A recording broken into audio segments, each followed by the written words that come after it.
বুঝিও বলি যে আমি জেনে শুনে করছি, সমর্থ দিতে পারি।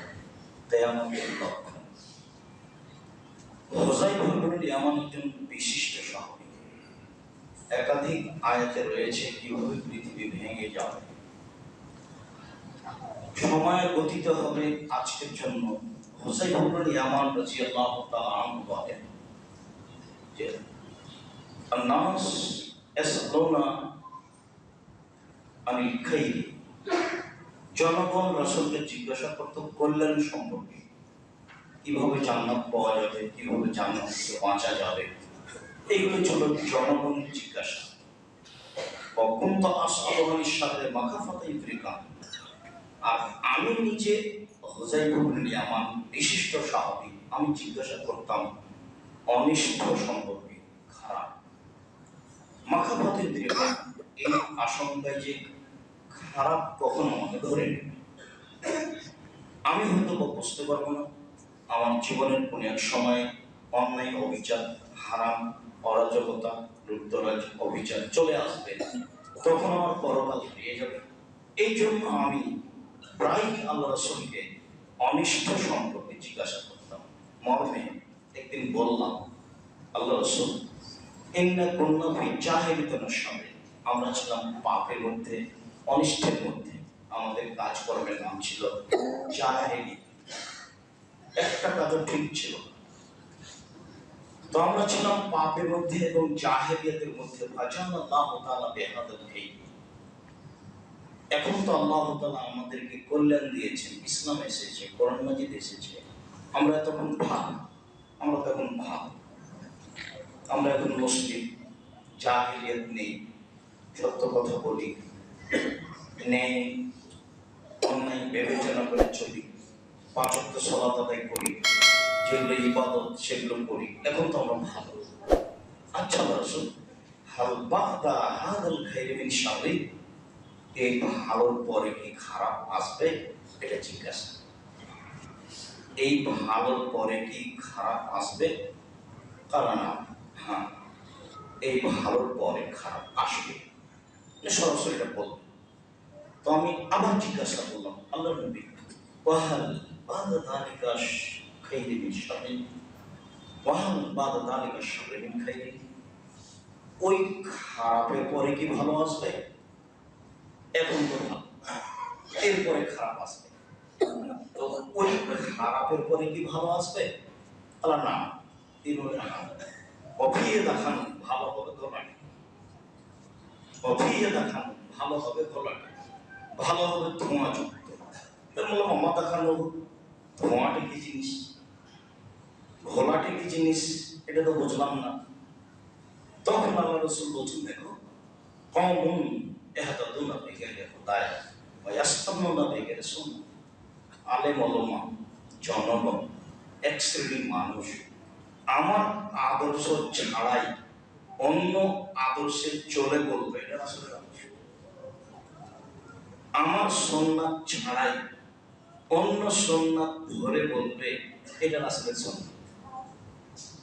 তার ঘনাতঙ্কে তোমরা এটা বুঝতেও পারবে, তোমরা এটা না কাজ করবে না, এটা ঠিক। তাহলে সাহাবীরা না কাজ করবেন, তাবেঈরা করবেন, তাবেঈরা করবেন, এবং এক শ্রেণীর আলেম কিয়ামত পর্যন্ত এই শিরককে এবং বিদআতকে অস্বীকার করবেন না, এটা হবে। আলেম ওলামা আমার আদর্শ ছেড়ে দিয়ে অন্য আদর্শ গ্রহণ করে বলবে, এটাই রাসূলের আদর্শ। আমার সুন্নাত ছেড়ে দিয়ে অন্য সুন্নাত গ্রহণ করে বলবে, এটাই রাসূলের সুন্নাত। কিভাবে? আদর্শ একটা দেখে, তাহলে ভালো মনে থাকবে, দিন রাত বলেছি, ওর মধ্যে থেকে একটা বলি, তাহলে সবাই বলে। আদর্শ মানুষকে বিদায় দিনে বলতে হবে, আস্তাগফিরুল্লাহ, দিনা কাওয়ামা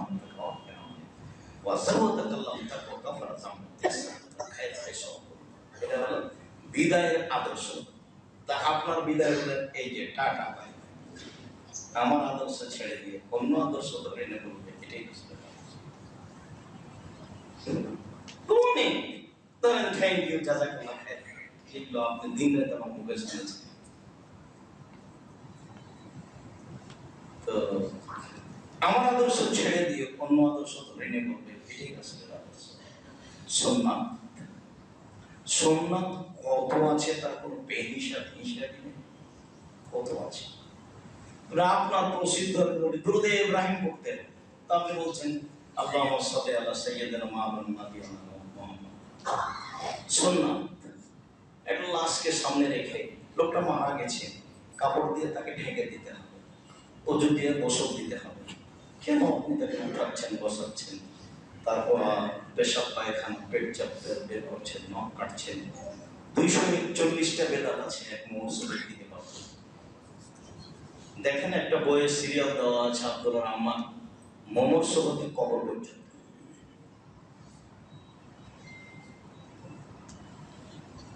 তো আমার সুন্নাত ছেড়ে দিয়ে অন্য সুন্নাত ধরে নেব, এইটা রাসূলের সুন্নাত, বুঝলাম। তারপরে আমি বলছি আল্লাহ রাসূল হাল বাদা দালিকাল খায়রে মিন শাবিক, ওই ঘোলাটে ভালোর পরে কি খারাপ আসবে? সিরিয়াল বলতে আছে, কারণ হ্যাঁ ওই ঘোলাটে ভালোর পরে খারাপ আসবে, সেটা ধর্মের নামে। দোয়াতুন ইলা আবওয়াবি জাহান্নাম আযাবাহু ইলাইহা আযাবুহু ফিহা, যারা ধর্মের নামে দাওয়াত দিবে তারা নিজেরাই জাহান্নামের দরজা, যারাই তাদের ডাকে সাড়া দিবে সবাই জাহান্নামে যাবে। ফলাফলে কিন্তু হাদিস বুখারী মুসলিম। মানে চিন্তা করে বের করতে হবে কে তারা, আমি নাকি? কথা ঠিক নয়, এখানে আসা যাবে না। কেন? হাদিস বুখারী মুসলিম। কথা এটাই যে এক শ্রেণীর আলেম ওলামা জাহান্নামের দরজা থেকে মানুষকে বলবে ধর্মের কথা আছে, যারাই তাদের ডাকে সাড়া দিবে তারা জাহান্নামে ঢুকিয়ে দিবে। তখন যাইফা রাদিয়াল্লাহু আনহু বলছিলেন সিফাতুল্লাহ, কথাটি বুঝিয়ে বলে, বুঝলাম। আলেম ওলামা জাহান্নামের দরজায় থাকবে, তাদের কথায় সাড়া দিলে তারাই মানুষকে জাহান্নামে দিয়ে দিবে, কথা বুঝলাম। আরো বুঝিয়ে বলেন। তখন রাসূল সাল্লাল্লাহু আলাইহি ওয়াসাল্লাম বলছেন হুম মিন জিল্লাতিনা ওয়া ইয়াতাকাল্লামুনা বিআলসিনাতিনা, তারা হবে সবাই মুসলমান, তারা আমার ভাষায় কথা বলবে, কোরআন হাদিস দিব্যি পড়ো, অনুবাদ করবে, শুনো। দেখছেন না কোরআন মাজিদ পড়ে মানুষ বলছে যে নির্বাচনের কথা কোরআন মাজিদে আছে,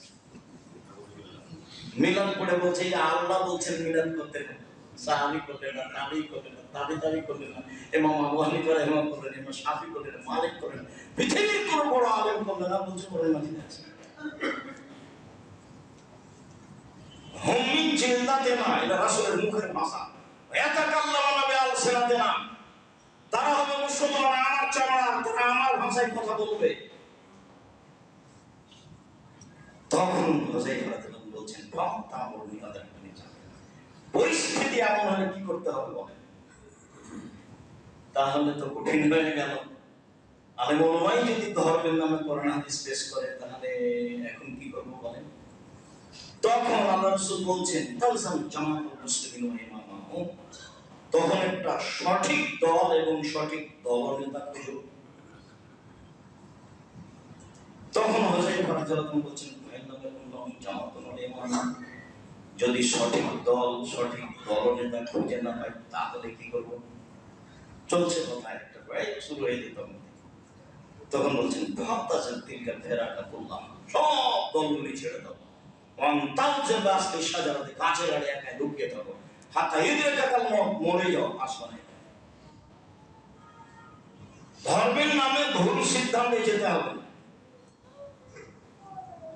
সন্ধ্যা হলে ফিরে আসতে হবে, বেঁচে থাকার জন্য কোরআন এবং সহিহ হাদিসের আশ্রয় নিতে হবে। আল্লাহ তাআলা বলেছেন ফাসাবা আলা যিকরি ইন কুনতুম লা তাআলামুন বিল বাইয়িনাতি ওয়াজ জুবুর, পৃথিবীর মানুষ তোমরা জানা মানুষের নিকটে জানো প্রমাণ সহকারে। প্রমাণ নেই যেখানে, মান্য নেই সেখানে, প্রমাণ যেখানে নেই মানা সেখানে নেই। ব্যক্তি যত বড়ই হোক, আল্লাহ বললেন জানা মানুষের নিকটে জানো। যাকে দাওয়াত দিচ্ছি, আব্দুল্লাহ ইশাকে জুমার খুতবা দেওয়ার জন্য ডাকি, অন্তত 5 জন 10 জনকে জিজ্ঞাসা করতে হবে কিছু করে আপনি বুঝেন কিনা। তারপরে একদিন আর 7 দিন আগে বলে দিতে হবে যে ভাইজান এখানে কোরআন হাদিসের অনুবাদ করে খুতবা দেওয়া হয়, বিষয়টা স্পষ্ট করে বুঝে সুঝে আসবে। আহমদ হোসেন মন্ডল জান্নাতপুরের পরিচালক ছিলেন, মারা গেছেন, আল্লাহ তার ভালো করুন। প্রথম দিন আমাকে বলছে, এবার প্রথমে এসেছি, যেদিন আমাকে বলছে যে এই মিম্বারে খুতবা দিলে কোরআন হাদিসের অনুবাদ ছাড়া খুতবা দিলে আমি তাকে মিম্বার থেকে নামিয়ে দেব। বলেন ঠিক আছে, তাই তো এই কথার ভিত্তিতে তখন হাদিস মুখস্থ করে এসে খুতবা দেওয়া হয়। ওই সুবাদেই এভাবে দেখা যায় যে সময় আসলে আলহামদুলিল্লাহ মাশাআল্লাহ অনেক হাদিস বলা যায়। সম্মানিত দিন, আবু হুরায়রা হুযায়ফা ইবনে ইয়ামান রাদিয়াল্লাহু তাআলা আনহু এইভাবে বললেন। অন্য এক বর্ণনায় হুযায়ফা ইবনে ইয়ামান বলেন, রাসূল সাল্লাল্লাহু আলাইহি ওয়াসাল্লাম বললেন, এখন বাদি আইমা, আমার পরে আলেম ওলামা হবে। এটা তোমরা বেদাইলে হতায় না, আমার আদর্শ ছাড়াই অন্য আদর্শ মেনে বলবো এটা রাসূলের আদর্শ। ওয়ায়াস্তান্নুনা বিগাইরি সুন্নতি, আমার সুন্নাত ছাড়াই অন্য সুন্নাত মেনে চলে বলবে এটাই রাসূলের সুন্নাত। কুলুবুহুম শায়াতিন বিজুসমানি ইনসিন, তাদের অন্তর হবে শয়তানের অন্তর, ওদের দেখতে লাগবে মানুষ। রাসূলের মুখের ভাষা ভেবেছেন আপনি? আলেম ওলামা দিয়ে জাহান্নাম উদ্বোধন হবে, এই কথা আল্লাহ রাসূল বলেছেন। আমাদেরকে সম্মান করতে হবে, এই কথাই ঠিক, তবে জেনে বুঝে সম্মান করতে হবে, এই কথাও ঠিক। কেন? আল উলামা ওয়ারাসাতুল আম্বিয়া, আল্লাহ নবী বললেন যে আলেম ওলামা হচ্ছেন নবীগণের উত্তরাধিকারী। অনেক বড় এবার উপরে মান চলে গেছে। নবীগণের পরে যারা কাজ করে তারা আলেম ওলামা, তো মান তো অনেক উপরে চলে গেছে। সত্যি মান উপরে অনেক, কিন্তু আলেম ওলামা দিয়ে জাহান্নাম উদ্বোধন হবে, এই কথাও ঠিক। আবার তিনি বললেন ওদের দেখতে লাগবে মানুষ, ওদের অন্তর হলো শয়তানের অন্তর। হাদিস তো বলতে কি বিচার করবে? সাওবান রাদিয়াল্লাহু তাআলা আনহু বলেন, রাসূল সাল্লাল্লাহু আলাইহি সাল্লাম বলেছেন, ইন্না মিম্মা তাখাওয়াফা আলা উম্মতি, পৃথিবীর মানুষ মনে রেখো আমি আমার উম্মতের উপরে আশঙ্কা করি তিনটি বিষয়ে। পৃথিবীর মানুষ শুনে রেখো আমি আমার উম্মতের উপরে আশঙ্কা করি তিনটি বিষয়ে। এক, আইম্মাতা মুসলিমিন, ভ্রান্ত হুজুর, হুজুর ভ্রান্ত হবে, কথা আল্লাহ নবী বলেছেন। মানুষ কিভাবে বুঝবে? আল্লাহ যেভাবে বলেছেন সেভাবে ভাবলেই বুঝবে। কথা যখন দলিল সহ হবে তখন ঠিক আছে, দলিল আবার ঠিক আছে কিনা তখন আল্লাহ রাসূল বললেন যে কাফাবিল মারে কাযিবা ইউহাদ্দিসু বিকুল্লি আসামিয়া, একজন মানুষ শুনে একটা কথা বলে দিল ধর্মের নামে, সে মিথ্যু, কথাটা সত্য হলে মিথ্যু, আগে দেখতে হবে রাসূলের কিনা। তিনি বললেন পৃথিবীর মানুষ পাল্লি বান্নি ওলায়, আমার একটি কথা জানা থাকলে অন্যকে বলো। ওয়াহাদাসান বানি ইসরাঈল ওয়ালা হারাজ, বানি ইসরাঈলের সত্য কাহিনী বলো, কোনো দোষ নেই। মান কাযাবা আলাইয়া মুতাআম্মিদান ফালিয়াতাবাওয়া মাকাদাহু মিনান নার, কেউ যদি কোনো কথা আমার নামে বলে, আমার নামে কলমে লিখে, সেই কথা যদি আমার না হয় তাহলে তার থাকার জায়গা জাহান্নাম। তখন হুজুর কত বড় এটা বিবেচনা হবে না, জুব্বা কত বড় এটা বিবেচনা হবে না, পাগড়ি কত বড় এটা বিবেচনা হবে না। কথা যদি রাসূলের না হয় তাহলে হুজুর জাহান্নামে যাবে, ফায়সালা করা আছে। চুরি করলে সরাসরি জাহান্নামে যাবে, এটা বলা হয়। অশ্লীল কাজে লিপ্ত হলে সরাসরি জাহান্নামে যাবে, এটা বলা হয়নি। আমার নামে যদি কেউ কোনো কথা বলে, সেটা যদি আমার না হয় তাহলে তার থাকার জায়গা জাহান্নাম, এই কথা রাসূল সাল্লাল্লাহু আলাইহি ওয়াসাল্লাম বুখারী মুসলিম। ওয়াসাতাতাহিকু কাবাইলু মিন উম্মতি বিল মুশরিকিন, আমার উম্মত হিন্দুদের সাথে মিশে যাবে, এটা আমার আশঙ্কা। আমি এটা আশঙ্কা করে গেলাম, আমার উম্মত হিন্দুদের সাথে মিশে যাবে। তাদের কৃষ্টি কালচারে এদের ভালো লাগবে, তাদের মূর্তিখানায় যেতে এদের ভালো লাগবে, তাদের গান বাজনা বাদ্যযন্ত্র এদের ভালো লাগবে, তাদের সাথে চলাফেরা এদের ভালো লাগবে। আমার উম্মত হিন্দুদের সাথে মিশে যাবে, এটা আমার আশঙ্কা। তিন আমার উম্মত মূর্তি পূজা করবে। মুখের ভাষা মূর্তি পূজা, সরস্বতী ভগবতী কালীর নিকটে মাথা নত করলেই মূর্তি পূজা হয়। নেতা নেত্রীর ছবি আপনার বাড়িতে সম্মান সহকারে আছে, কাঁকড়ার মূর্তি আপনার বাসায় আছে, কত সুন্দর করে আপনি একটা আয়না কিনেছেন আপনার স্ত্রী, সে আয়নাটা রুই মাছ, কাতল মাছ, প্লেটটা কিনেছেন চিংড়ি মাছ, কত সুন্দর করে সাজিয়ে রাখছেন যেখানে সেখানে। আমার মূর্তি পূজা করবে, মূর্তিকে সম্মান করবে, মূল্যায়ন করবে, এই তিনটে দিনে আশঙ্কা করবেন। এক নম্বরে বললেন ভ্রান্ত হইও। এমনিতে এই বিষয়ে বিস্তারিত দেখতে চাইলে বক্তা শ্রোতার পরিচয় বইয়ে আলেমদের পরিচয়ের জায়গা মোটামুটি দেওয়া আছে। সম্মানিত আবু হুরায়রা রাদিয়াল্লাহু তাআলা আনহু বলেন, রাসূল সাল্লাল্লাহু আলাইহি সাল্লাম বলেছেন, ইয়াকুনু কামাসা আইয়ামুন, কিয়ামতের পূর্বে কতগুলি দিন হবে, ইরফাউ ফিল ইলম, তাতে বিদ্যা উঠে না, বিদ্যা উঠে না, ওয়া ইয়ানজুলু ফিল জাহল, তাতে বরকত বর্ষণ, মূর্খতা বর্ষণ। বহুদিন বলেছে আমরা জানি যে বৃষ্টি বর্ষণ হয়, কিন্তু রাসূল সাল্লাল্লাহু আলাইহি ওয়াসাল্লাম বলছেন যে মূর্খতা বর্ষণ হবে, বিদ্যা উঠে যাবে, মূর্খতা বর্ষণ। তারপরে তিনি বলছেন যে ওয়াকসুরাল হারাজ, মারামারি বেড়ে যাবে।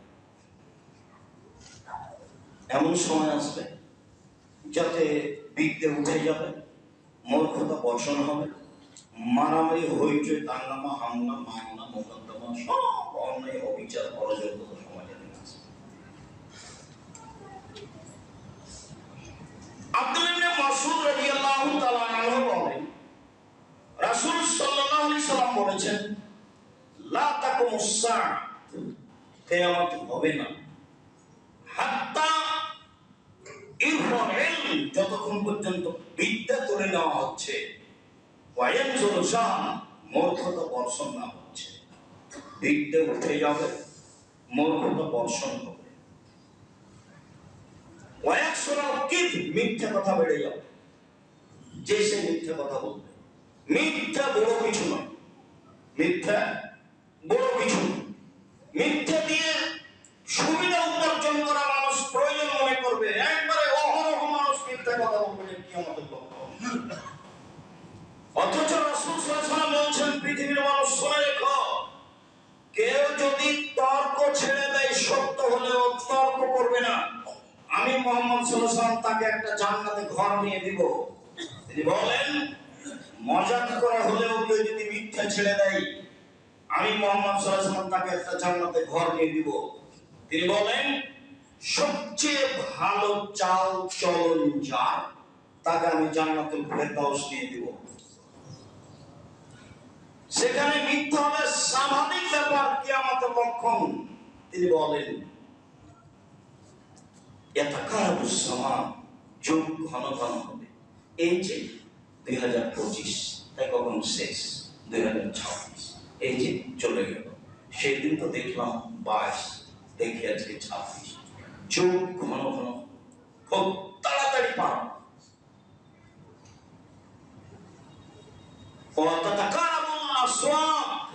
ঘন ঘন বাজার গড়ে উঠবে, যেখানে সেখানে বাজার, এমন পল্লী, নিবিড় পল্লী যেখানে বাজার ধারণা করা যায় না, সেখানে বাজার গড়ে উঠবে।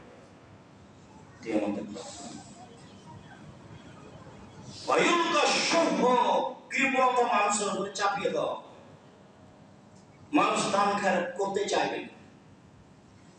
আমি আপনাকে এই বিষয়ে বহুদিন বলেছি যে আপনি একটা কথা মাথায় রাখবেন, যে দান খারাপ আমি কেউ চাইলে দিব, এটা আমি নিজে থেকে দেব। এটা আমার ইবাদতের একটা অংশ, আমি সমাজ আদায় করি, এটা আমার ইবাদত। আমি কোরআন তেলাওয়াত করি, এটা আমার ইবাদত। আমি সুবহানাল্লাহ আলহামদুলিল্লাহ বলি, বৃহস্পতিবার সোমবার এটা আমার ইবাদত, আমি হজ করতে যাই এটা আমার ইবাদত। তো এইরকম একটা গুরুত্বপূর্ণ ইবাদত দান, এটা আপনি মনে করে নেবেন, তাহলে করা সহজ হবে। আমি আপনাকে বলি যে দান দেখে শুনে করবেন, যেখানে শিরক বিদআত হয় না, কেননা আপনার দান দিয়ে যদি আমার অন্যায়ের সহযোগিতা হয় তাহলে এটা আবার ভুলে নিয়ে যান। এদেশেও মানুষ টাকা পয়সা খরচ করে না এমনটা নয়, এদেশেও মানুষ বিত্তশালী নেই এ কথা নয়, এদেশেও মানুষের টাকা পয়সা আছে অনেক, এদেশের মানুষও দান করে, কিন্তু আমি যেটুকু বুঝি তাতে প্রায় মানুষের দানটা ভুল পথে আছে। কৃপণতা মানুষের উপরে চাপিয়ে দেওয়া হবে। কয়েকটা জিনিস থেকে আল্লাহ খুব পরিত্রাণ চাইতেন, তার একটা হলো কৃপণতা। আল্লাহ তোমার কাছে আমি কৃপণতা থেকে বাঁচতে চাই, আল্লাহ তোমার কাছে আমি কৃপণতা থেকে বাঁচতে চাই, আল্লাহ তোমার কাছে আমি কৃপণতা থেকে বাঁচতে চাই। মানুষ, পৃথিবীর মানুষ, তোমরা কৃপণতা থেকে বাঁচো। লাখ করে জান্নাতের বাকি কৃপণ জান্নাতে যাবে না। তিন শ্রেণীর মানুষ ধ্বংস হবেই, তার এক শ্রেণীর মানুষ কৃপণ। এইভাবে বললেন আর নিজে বাঁচতে চাইতেন কৃপণতাকে। নিজের টাকা আমি দিলাম না, তাতে কি আছে? দিতেই হবে, আমি কি বাধ্য? সব বলছেন দান করো তো খরচ, যাকাত নাই খরচ। তো যাকাত খরচ এ কথা ঠিক, আপনার উপার্জন থেকে আপনাকে দান করতে হবে, এটা আপনার জীবনের জন্য জরুরি, খরচ নয়। আপনি রাতে তাহাজ্জুদ পড়েন কেন? কোনো তো খরচ নেই। তাসবিহ অত করছেন কেন? খরচ নেই। ৫ ওয়াক্ত সালাত ফরজ। তো কৃপণতা মানুষের উপরে চাপিয়ে দেওয়া, এটা পৃথিবীর ধ্বংসের লক্ষণ। কয়েকশো হারাজ, মারামারি হয়েছে, দাঙ্গামা হাঙ্গামা বেড়ে যাবে, এটা পৃথিবী ধ্বংসের লক্ষণ। বিষয়টি ভেবে দিন কাটাবো যতদূর সম্ভব। আল্লাহ তুমি কবুল করে আল্লাহর সাথে।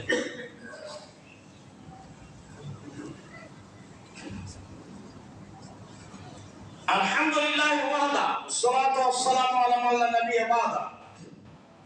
আবু হুরায়রা রাদিয়াল্লাহু তাআলা আনহু বলেন, রাসূল সাল্লাল্লাহু আলাইহি ওয়াসাল্লাম বলেছেন, ইন্না মিন আসরাতি সাআ, পৃথিবী ধ্বংসের লক্ষণ। এর ফলে বিদ্যা উঠে যাবে, ওয়াকসুর জাহাল, মূর্খতা বেড়ে যাবে, ওয়াকসুর শারবুল কামরে, নেশাদার দ্রব্য পান করা বেশি হয়ে যাবে। স্বাভাবিকভাবে মানুষ নেশাদার দ্রব্য পান করবে, যেটা বাস্তব মদ সেটাও, আর যেটা মদের কাছাকাছি সেটাও, বিড়ি তামাক সিগারেট যেটাই হোক না কেন, নেশাদার দ্রব্য পান করা বেশি হয়ে যাবে। কয়েকদিন রেজা, পুরুষ কমে যাবে, কয়েকবার নিশা, মহিলা বেশি হয়ে যাবে। পৃথিবী ধ্বংসের লক্ষণ। পুরুষ কমে যাবে, মহিলা বেশি হয়ে যাবে। হাত্তা এখন আলে খামসিন ইমরাত কাইমুল ওয়াহিদ, একজন পুরুষের অধীনে থাকবে প্রায় 50 জন নারী। হাদিস বুখারী মুসলিম। সম্মানিত দিনী ভাই, 50 জন নারী কিভাবে থাকবে? তো বিজ্ঞানীরা বলতে চেয়েছেন যে 50 জন নয়, আরবিতে বেশি বোঝানোর জন্য 70 শব্দ ব্যবহার হয় আর 50 ব্যবহার হয়। তার মানে একজন পুরুষের সাথে হাজারো লাখো মহিলার অবৈধ সম্পর্ক। বুখারী মুসলিমে এসেছে, যখন মহিলা বেশি হয়ে যাবে, পুরুষ কমে যাবে, তখন মহিলারে ভুল পদ্ধতিতে অন্যায় করার জন্য তাদের পিছনে ধাওয়া করে তাদের সাথে অন্যায় করবে। এই কথা মুহাম্মদ সাল্লাল্লাহু আলাইহি ওয়াসাল্লাম। পৃথিবী ধ্বংসের লক্ষণ। মুআয ইবনে জাবাল রাদিয়াল্লাহু তাআলা আনহু বলেন, রাসূল সাল্লাল্লাহু আলাইহি ওয়াসাল্লাম বলেছেন, ইন্না হাযা আমরা বাদা নবুওয়াতুন রাহমা, নেতৃত্ব শুরু হয়েছে নবী দিয়ে ও দয়া দিয়ে। কোন নবীর নেতৃত্ব চলেনি আল্লাহর দয়া ছাড়া। কোন নবীর নেতৃত্ব চলেনি আল্লাহর দয়া ছাড়া। আল্লাহ যখন মুসা আলাইহিস সালামকে বললেন, মুসা, ফিরআউন সীমা লঙ্ঘন করেছে, তুমি সেখানে দাওয়াত দিতে যাও। মুসা আলাইহিস সালাম বললেন, আমার মুখে তোতলা রয়েছে, আমি ভালো স্পষ্ট কথা বলতে পারি না, আমি যাব না। আল্লাহ বললেন, আমি ব্যবস্থা করছি, ঠিক করে দিচ্ছি, তুমি যাও। মুসা আলাইহিস সালাম বললেন, আমার একটা আপত্তি অভিযোগ রয়েছে তাদের পক্ষ থেকে আমার উপরে, এক থাপ্পড়ে আমি মানুষ মেরেছি, আমি সেখানে গেলে ওরা আমাকে মারবে, অতএব আমি যাব না। তখন আল্লাহ বললেন, আমি তোমার সাথে থাকবো, কিভাবে মারবে সেটা দেখবো। বলছে, আমার সাহস হয় না, গেলে আমার ভাইকে আমার সাথে দিতে হবে, হারুনকে দিতে হবে। ঠিক আছে, তাই হলো। হারুন আর তুমি, তোমরা দুই ভাই যাও, যা বলেছ তা মেনে নিয়েছি, তবে আমাকে ডাকতে কম করো না, না ডাকলে সবকে যা বলেছে একটা। নবীর নেতৃত্ব চলেনি আল্লাহর দয়া ছাড়া। খুব স্বাধীনভাবে তিনি গিয়ে বললেন, প্রথম কথা, স্বাধীনতা লাগবে। গরিব মানুষরা নিজ স্বাধীনভাবে দিন পালার মানার একটা গতিবিধি থাকতে হবে, আর একজনের অধীনে থেকে দিন মানা যায় না। কৃষ্টি, কালচার, নিয়ম, নীতি, কর্ম, আদর্শ ইহুদি খ্রিস্টানদের মেনে চলে স্বাধীন থাকা যায় না। রাসূল সাল্লাল্লাহু আলাইহি ওয়াসাল্লাম বললেন, পৃথিবীর মানুষ শুনে রেখো, তোমরা ইহুদি খ্রিস্টানদেরকে মেনে নিবা, শিবরেন বে শিবরেন, ডান হাতের বিঘত যেমন বাম হাতের সমান সমান সমান, তাদের আদর্শ তোমরা মেনে নিবা। জেরান বে জেরাইন, মানুষের হাত যেমন হাতের সমান, তেমনি তোমরা মেনে নিবা। তিনি বললেন, অন্যায় করতে করতে যদি তারা ভূমিসম্পের গর্তে ঢোকে, তোমরাও ঢুকবে। সব পৃথিবীর মানুষ মনে রেখো, তোমরা বনি ইসরায়েলের সাথে ইহুদি খ্রিস্টানদের সাথে নিয়ম কারণে, কৃষ্টি, কালচারে, আদর্শের পোশাক আশাকে তাদের সাথে চলে যাবে। ডান পায়ের জুতা যেমন বাম পায়ের সমান, ডান হাতের বিঘত যেমন বাম হাতের সমান, ডান হাতের বাহু যেমন বাম হাতের সমান, সমান সমান মেনে নেবে। শুধু তাই নয়, নিচে নামতে নামতে নামতে আল্লাহ রাসূল শেষে বলছেন, বনি ইসরায়েল ইহুদি খ্রিস্টান যদি মায়ের সাথে জেনা করে থাকে, তোমরাও করবে।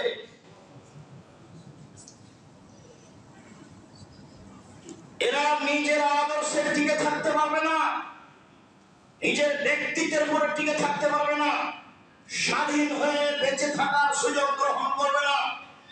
ইহুদি খ্রিস্টানদের কৃষ্টি কালচার তাদের কাছে ভালো, তাদের সাথে সম্পর্ক রাখাই তাদের কাছে ভালো।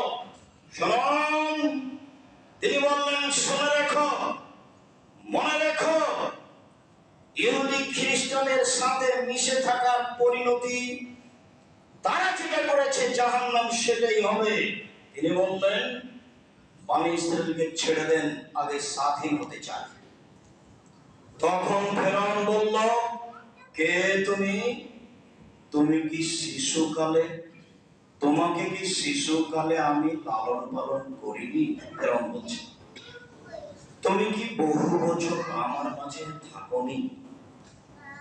তুমি যা করেছো তা করেছো, তুমি এক থাপ্পড়ে মানুষ মেরেছো, তুমি বড় অকৃতজ্ঞ, তুমি আমার সামনে কথা বলো মানে? কোন সাহস তুমি বলো বনি ইসরায়েলকে ছেড়ে দিতে হবে? মুসা আলাইহিস সালাম বলেন, স্বাধীনতা লাগবে, বনি ইসরায়েলকে ছেড়ে দেন। তখন ফেরাউন বলছে, কে তুমি? তোমাকে কি শিশুকালে লালন পালন করিনি? করেছে তো। তুমি কি বহু বছর আমার মাঝে থাকোনি? থেকেছে তো। তুমি কি এক থাপ্পড়ে মানুষ মারোনি? মেরেছেন তো। তুমি বড় অকৃতজ্ঞ, যে বাড়িতে থাকো সে বাড়ির উল্টা চলো। তখন মুসা আলাইহিস সালাম বলেন, জি, আমি এক থাপ্পড়ে মানুষ মেরেছি, কথা ঠিক, আমি যা করেছি তা করেছি। আমি তখন ভুল পথে ছিলাম, তোমার হত্যার ভয়ে আমি দেশ ছেড়েছি। আমার প্রতিপালক আমার প্রতি দয়া আমাকে জ্ঞানে গুণে পূর্ণ করেছেন, তিনি আমাকে নবী করেছেন। তুমি আমার প্রতি অনুগ্রহ করেছ, শিশুকালে লালন পালন করেছ, অনুগ্রহ করে তুমি ফোঁটা দিয়েছ, এই সুবাদে বনী ইসরায়েলকে দাস-দাসীতে পরিণত করেছ। তুমি বড় উদ্ধত স্বৈরাচার সীমা লঙ্ঘন করেছ। এ কথা মুসা আলাইহিস সালাম। সম্মানিত দিনী ভাই বোন, রাসূল সাল্লাল্লাহু আলাইহি ওয়াসাল্লাম বললেন, নেতৃত্ব শুরু হয়েছে নবী দিয়ে ও দয়া দিয়ে, সুম্মা খিলাফত ওয়া রাহমা, তারপরে নেতৃত্ব শুরু হয়েছে সাহাবী দিয়ে ও দয়া দিয়ে। উমর রাদিয়াল্লাহু আনহুর নেতৃত্ব চলেনি আল্লাহর দয়া ছাড়া, আবু বকর সিদ্দিক রাদিয়াল্লাহু আনহুর নেতৃত্ব চলেনি আল্লাহর দয়া ছাড়া। সুম্মা এখন মুলকান ওয়া জুজান, তারপর নেতৃত্ব হয় চর্চার মধ্যুত্তা। সুম্মা কায়নান, তারপরে হয় জাবরিয়াতান উতবান ফাসাদান ফিল আরজে, মানুষ সমাজের নেতা হবে যে কোনো মূল্যে। সীমা লঙ্ঘন করে, বিপর্যয় সৃষ্টি করে, মারামারি করে যে কোনো মূল্যে, তখন মানুষের স্বভাব হবে কি? এক ইস্তাহিলুল হারিরা, পুরুষ মানুষের সিল্ক কাপড়, রেশমি কাপড়কে হালাল মনে করবে। দুই অল ফরুজা, জেনাকে হালাল মনে করবে, জেনা পাপের কাজ। তিন মদকে হালাল মনে করবে। চার গান বাজনাকে হালাল মনে করবে। পাঁচ দিন ধনী হয়ে যাবে, ব্যাংকের টাকা জনগণের নয়, ব্যাংকের টাকা তাদের। যেটা আপনারা দেখতে পাচ্ছেন দিন রাত পত্রিকায়, মহিমসররা তাদের সহযোগিতা করা হবে, তারা সাহায্য পাবে, তারা সমাজে এসব টাকা পয়সা দখল করে নিয়ে তারপরে বেঁচে থাকার সুযোগ পাবে। রাসূল সাল্লাল্লাহু আলাইহি ওয়াসাল্লাম এগুলিকে কিয়ামতের লক্ষণ বলে উল্লেখ করলেন। তিনি বললেন, ইয়াতি আলাইকুম জামান লা ইয়াদরিল কাতিল বিমা কাতালা ওয়ালা মাকতুল বিমা কুতিলা, হত্যাকারী বুঝবে না কেন আমি মারছি, নিহত ব্যক্তি বুঝবে না কেন আমি মরলাম। যে মারছে যাকে সেও জানে না, টাকা দিয়েছে 50,000 অমুককে মেরে আসো, তাই মেরে চলে এসেছে। যাকে মারা হচ্ছে সে বলছে ব্যাপারটা কি, এই কথা আমি চিনি না, এ আমাকে মারে কেন?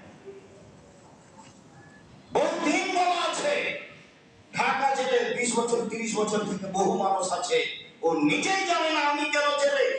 জজ জানে না ঘটনা কি, উকিল জানে না ঘটনা কি, সাক্ষীও জানে না ঘটনা কি। সাক্ষী টাকা নিয়ে সাক্ষী দিয়েছে, তা তো ও তো জানে না ঘটনা।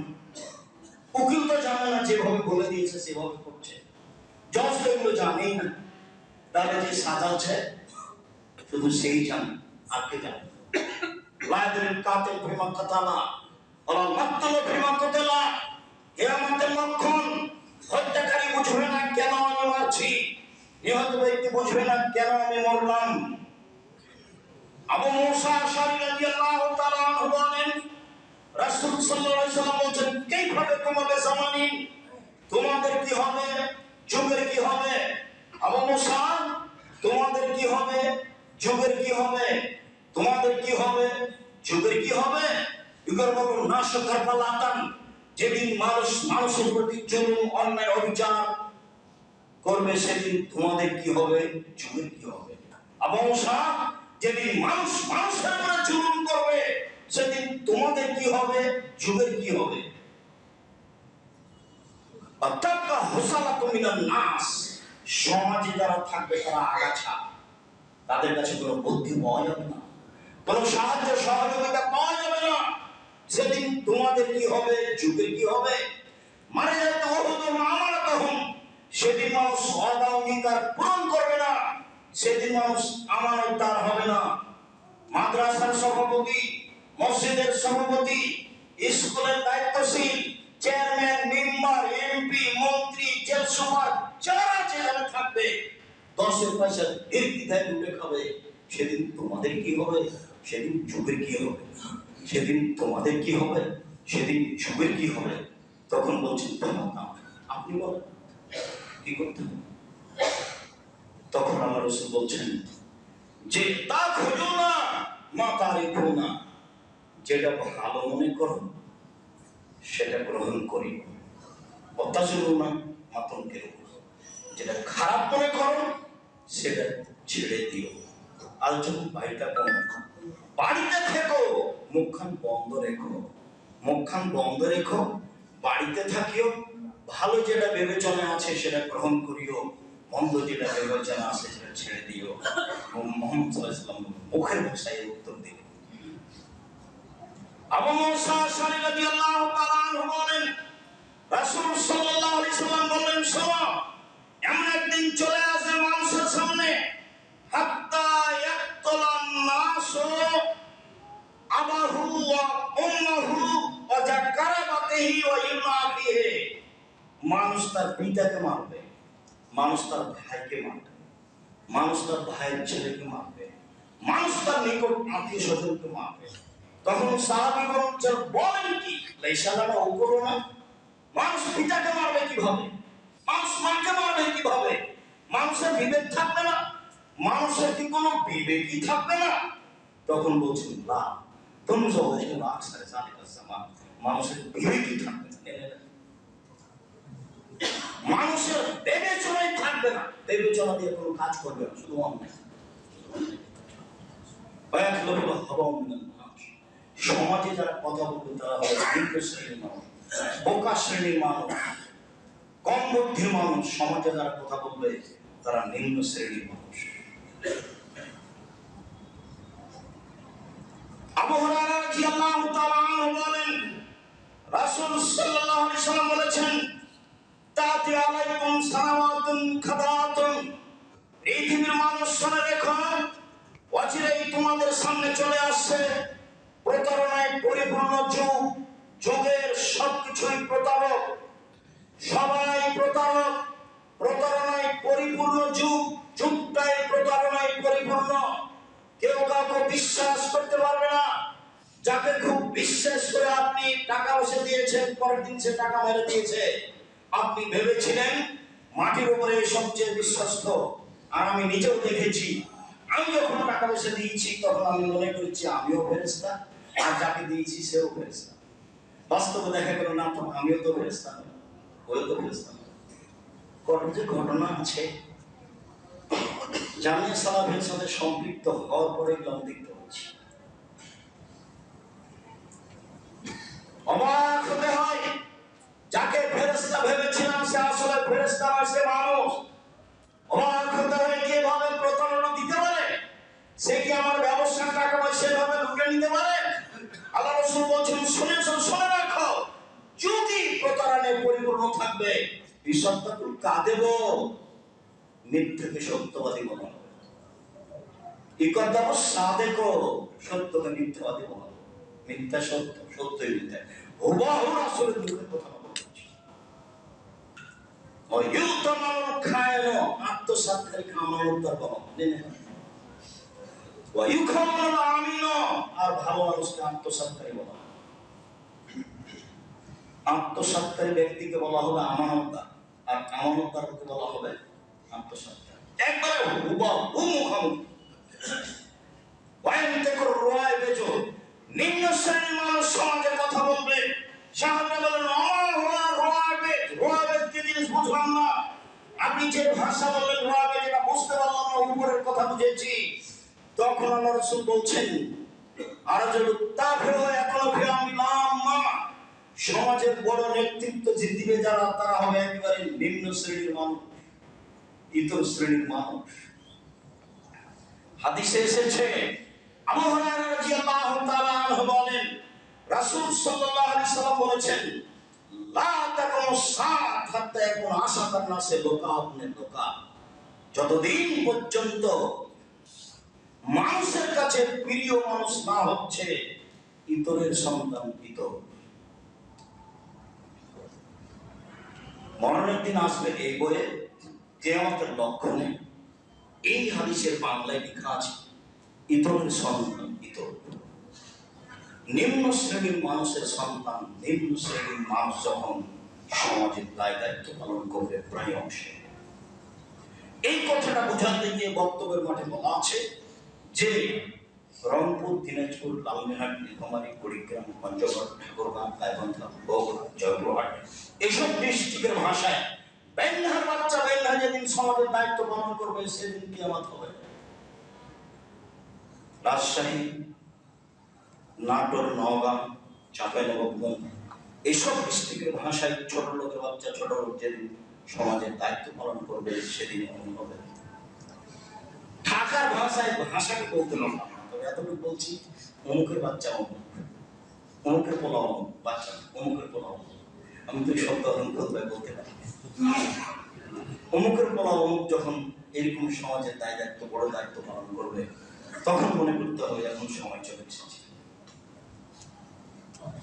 তো সাবধান, একদিন বেঁচে থাকলে হিসাব করে বাঁচতে হবে। জোর করে বেঁচে থাকার চেষ্টা করবেন, জুলুম করে বেঁচে থাকার 1 মিনিট চেষ্টা করবেন না, সময় শেষ। শ্বাস বন্ধ হলে সময় শেষ। ফিরিয়ে না আসার কোনো পথ নেই, অবাক মরণ। জমি জায়গা অর্থ সম্পদ তাকে বোঝানোর কোন পথ নেই। পরের এক আশ্চর্য জিনিস, রাসূল সাল্লাল্লাহু আলাইহি ওয়াসাল্লামকে জিজ্ঞাসা করা হয়েছিল সবচেয়ে বুদ্ধিমান কে? তখন তিনি উত্তরে বলেছিলেন, মরণকে স্মরণ করতে পারে যে সেই হচ্ছে সবচেয়ে বুদ্ধিমান। সম্মানিত দিনী ভাই বোন, সময়ের গতিতে আরো হবে। তাই আমাদের পূর্ব লক্ষণে আমরা প্রায় বাস্তব দেখতে পাচ্ছি। মানুষ অন্যায়কে অন্যায় মনে করে না, মানুষ অবিচারকে অবিচার মনে করে না, মানুষ মানুষের বিরুদ্ধে মিথ্যে মামলা দিতে একটু দ্বিধা বোধ করে না। একেবারে ঘরে বসে সাজিয়ে সুন্দর করে লিখে দিচ্ছে, যার ব্যাপারে লিখছে সে অক্ষরও জানে না। তার নামে মামলা দিয়ে তাকে জেল হাজতে দিয়ে নিজেকে সফল মনে করছে। এইভাবেই ক্ষমতা চলে আসছে, আরো আসবে। মানুষ পশু প্রাণীর মতন হয়ে যাবে, অন্যায় অবিচার বেড়ে যাবে, অরাজকতা বেড়ে যাবে, লুটতরাজ বেড়ে যাবে, জেনা বেড়ে যাবে, মদ পান বেশি হয়ে যাবে, অন্যায় অবিচার উঠে যাবে, বেশি হয়ে যাবে, বিদ্যা উঠে যাবে। যে বিদ্যা আপনার উপকার করতে পারে না সেটা বিদ্যা নয়। যে বিদ্যা আপনাকে পর্যাপ্ত সলাত আদায় করাতে পারে না সেটা বিদ্যা নয়। যে বিদ্যা আপনার পোশাক পরিবর্তন করতে পারে না সেটা বিদ্যা নয়। যে বিদ্যা আপনাকে মানুষ হিসাবে মানুষের মতো মানুষ চলতে সহযোগিতা করে না সেটা আপনার বিদ্যা নয়। যে বিদ্যা আপনাকে শিরক বুঝাতে পারে না, বিদআত বুঝাতে পারে না, সুদ বুঝাতে পারে না, ঘুষ বুঝাতে পারে না, জেনা বুঝাতে পারে না, অবিচার বুঝাতে পারে না সেটা বিদ্যা নয়। সে আপনাকে ফাঁকি দিয়েছে। যার কারণে রাসূল সাল্লাল্লাহু আলাইহি ওয়াসাল্লাম বলতেন, আউযুবিকা মিন ইলমিন লা ইয়ানফা।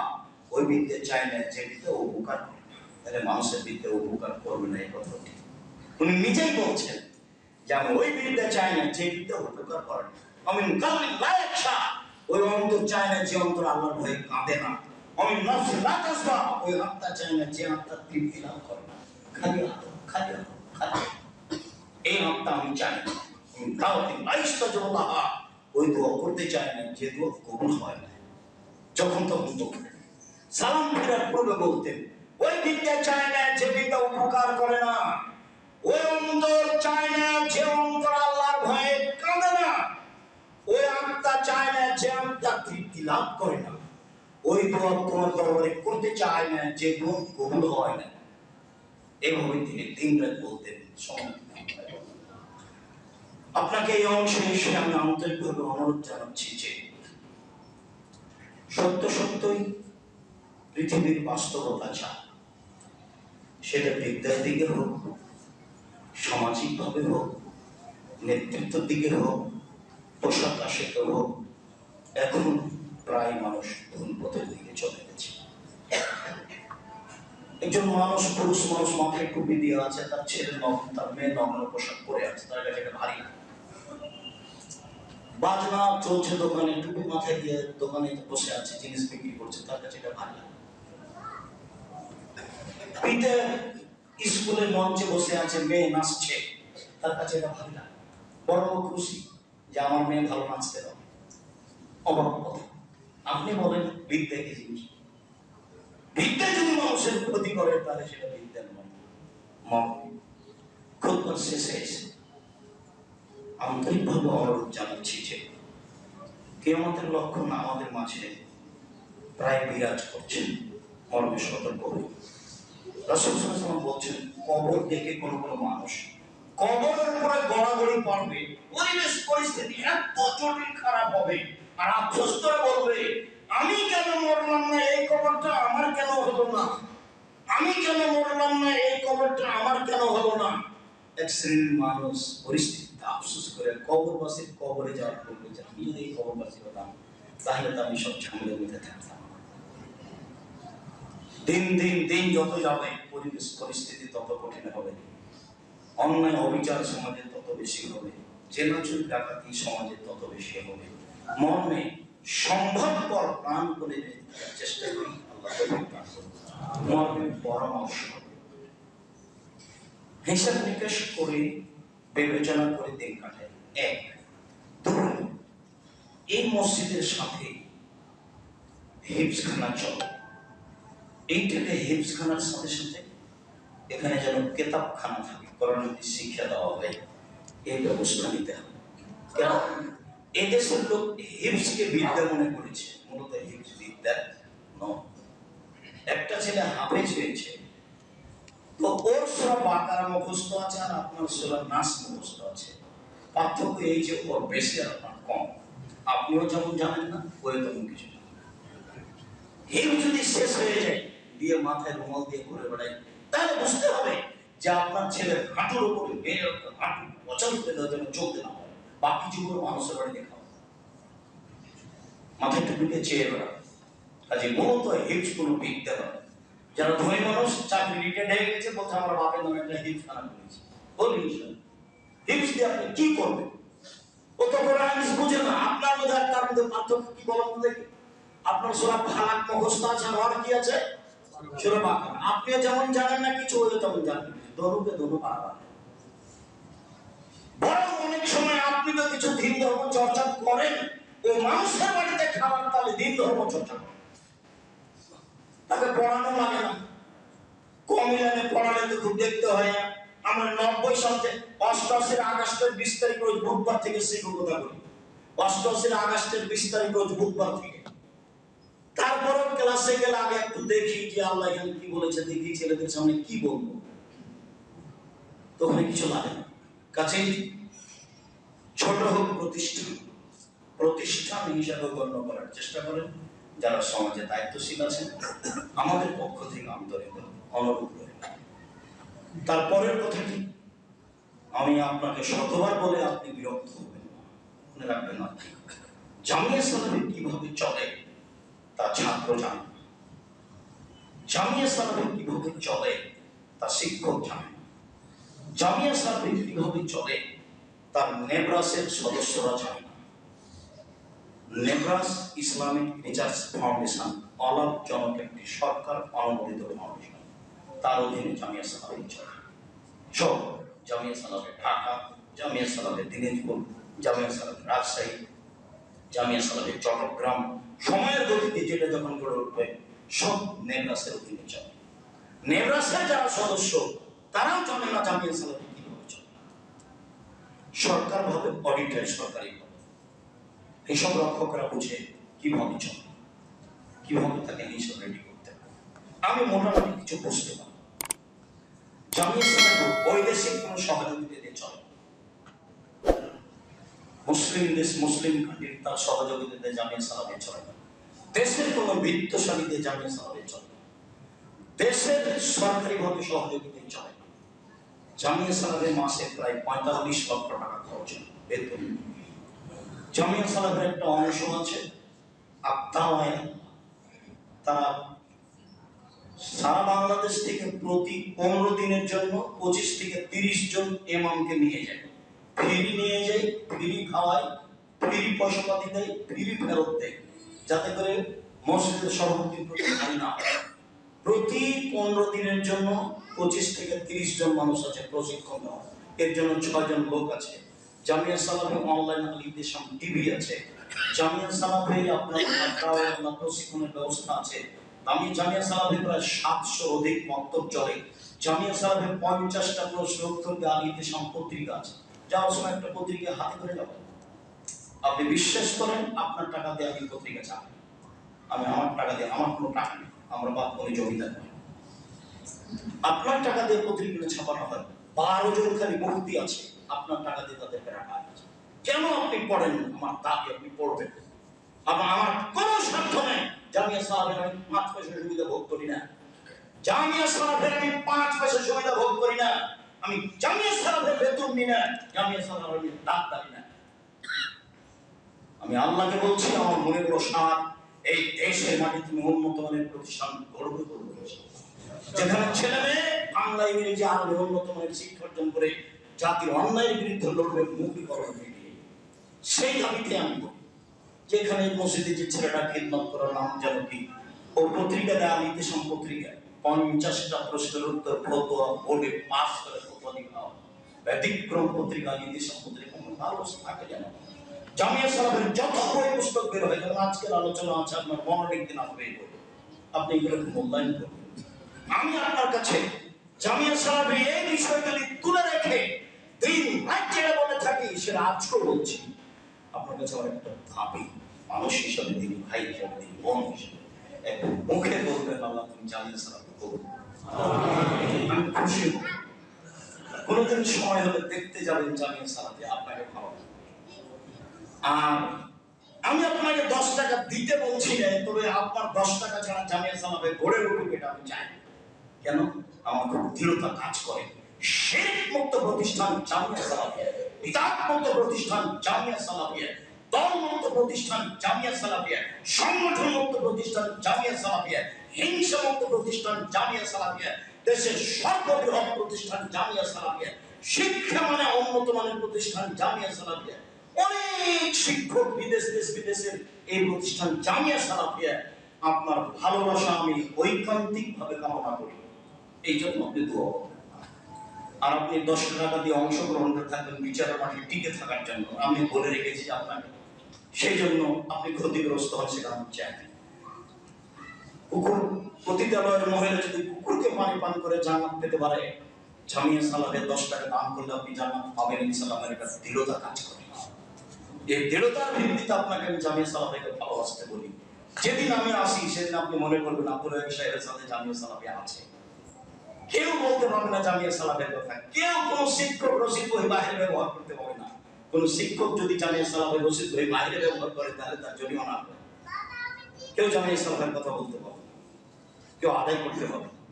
আল্লাহ ব্যবস্থা করবে। আপনি আছেন, আমি আছি, আল্লাহ ব্যবস্থা করবেন। সাধারণ মানুষদের আল্লাহ চালাচ্ছেন, আরো ভালো করে চালাবেন। মর্মে সম্মানিত ভাই বোন, এই মসজিদের সাথে সম্পৃক্ত প্রতিষ্ঠান আরো ভালো করতে হবে। এই জন্য যে আমরা যেন আহাম পরিবার নিয়ে স্বাধীনভাবে বেঁচে থাকার চেষ্টা করব। জীবনে বেঁচে আছি ইহুদি খ্রিস্টানদের নিয়ম মেনে বেঁচে আছি এটা যেন না, ওদের কৃষ্টি কালচার মেনে দিন কাটাচ্ছে এটা যেন না। এটা আমার সম্মুখের দিকে ভাই বোন, যারা আমাদের মারা গেছে আল্লাহ তুমি তাদের কবর, আমরা যারা অসুস্থ তুমি তাদের আরোগ্য দান করো, যারা আমাদের মারা গেছে তাদের তুমি কবরের শাস্তি মাফ করো, কবরকে প্রশস্ত করো, কবরকে সুরক্ষিত করো। যিনি মসজিদের দায়িত্ব পালন করতেন দুনিয়া থেকে চলে গেছেন, আল্লাহ তুমি তার কবরের শাস্তি মাফ করো, তুমি তার কবরকে প্রশস্ত করো, কবরকে আলোকিত করো।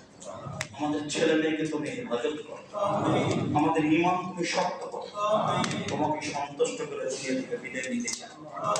যেই পথে চললে তুমি সন্তুষ্ট থাকবে এবং দৃঢ় থাকতে পারবো, এই পথে তুমি পরিচালনা করো। তুমি সর্বশক্তিমান, তুমি সবকিছু করতে পারো। তোমার এই বিশাল ক্ষমতার আশাধারী হয়ে আমরা আজকের জুমার খুতবা শেষ করছি। তুমি আমাদের দাবি পূরণ করো। আল্লাহুম্মা সাল্লি আলাইহি।